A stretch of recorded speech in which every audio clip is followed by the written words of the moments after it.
एक बार लोहे की एक दुकान में अपने पिता के साथ काम कर रहे एक बालक ने अचानक ही अपने पिता से पूछा, पिताजी, इस दुनिया में मनुष्य की क्या कीमत होती है?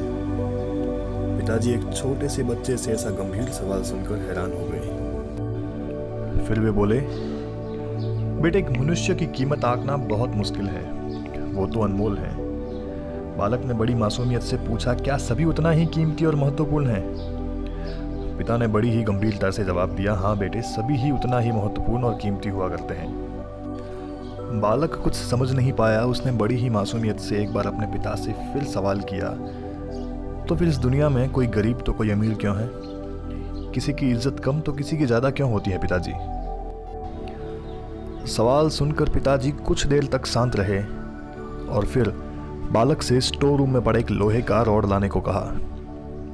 रॉड लाते ही पिता ने पूछा, इसकी कीमत क्या होगी? बालक ने कहा, 200 रुपए।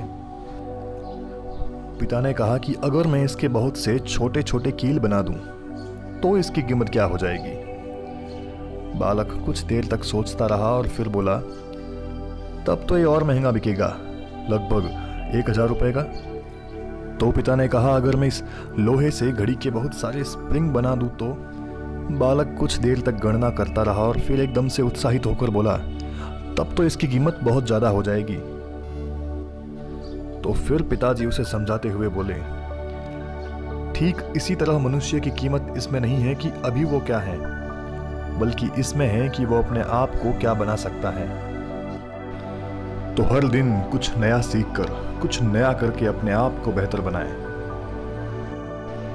और इसी के साथ मैं अलविदा लेता हूं अब आपसे, और मिलेंगे जल्द ही अगली कहानी के साथ, सिर्फ और सिर्फ RK जंक्शन पर। अगर आपने अभी तक हमारे चैनल को सब्सक्राइब नहीं किया है तो सब्सक्राइब कर दीजिए।